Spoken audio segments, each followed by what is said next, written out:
Okay. Coral reefs by Camila Jordan and Ava. Coral reef is it's a reef composed of coral and other matter, which hardens into limestone. They form in shallow ocean areas because they want to have direct sunlight to live. They are located in tropical biomes near the equator. So, it's the coral reef description. Continue. So, the biggest coral reef is the Great Barrier Reef, and that's located in Australia. But there's lots of other reefs located all around the world. They're often called the rainforests of the sea because they look kind of like trees growing under the water and stuff. And then they're home to a lot of different species, but the main ones that we found were sea slugs, sea worms, jellyfish, oysters, clams, fungi, urchins, sea turtles, crabs, shrimp, and many other creatures. Picture. Abiotic and biotic factors. Animals and plants are the main biotic factors of the coral reef ecosystem. Abiotic factors such as sunlight, sand, waves, oxygen of water, shells, rocks, carbon dioxide, etc. let the coral reefs survive. Because coral reefs need direct sunlight to live, they grow and reproduce in shallow water areas. So we studied the sea turtle. There are three kinds of species of sea turtles that are commonly visited, or we commonly see in coral reefs.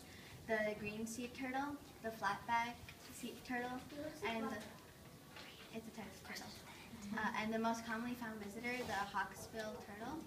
But due to loss of nesting habitat and overharvesting, these species are either endangered or threatened.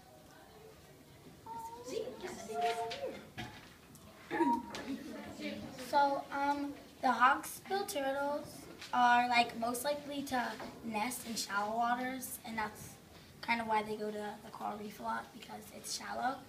And while they're young, that they have a heart-shaped upper shell, but as they get older, then it elongates and gets bigger. And they're normally found near the reefs with lots of sponge, and because they like to feed on it. Hawksbills are omnivores and they also eat mollusks, marine algae, crustaceans, sea urchins, fish, and jellyfish. Their hard shells protect them from many predators, but they still have prey to large fish, sharks, crocodiles, octopus, and humans. So this is the turtle's food web. Yeah. This is what. So the adaptations of the hawksbill sea turtle, they tuck themselves in their shells when they feel like there's danger around them. They have a beak, so that they have accessibility to tiny places to have food. Yeah. So, the hawksbill turtle, it has flippers to help it push through the water and swim better, up against the water, and they use them to dig into the sand and make a hole thing so you can have babies inside of it, or lay their eggs inside of it. And then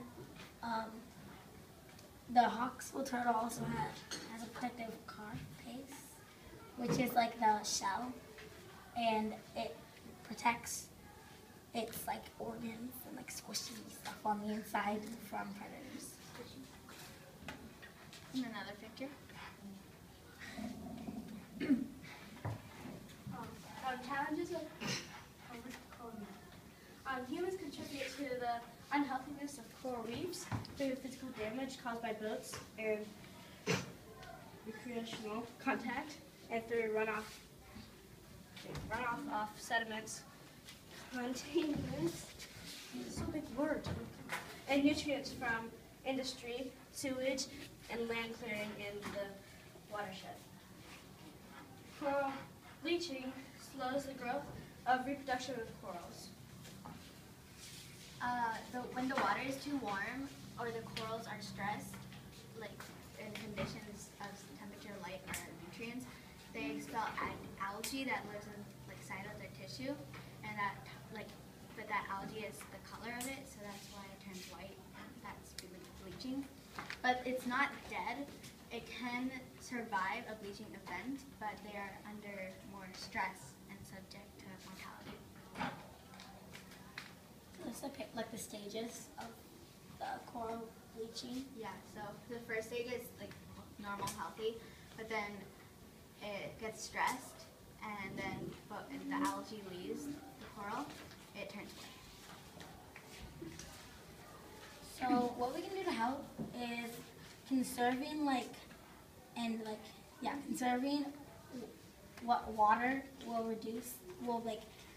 help get rid of some of the waste that runs off and that pollutes the ocean and stuff, and reducing pollution.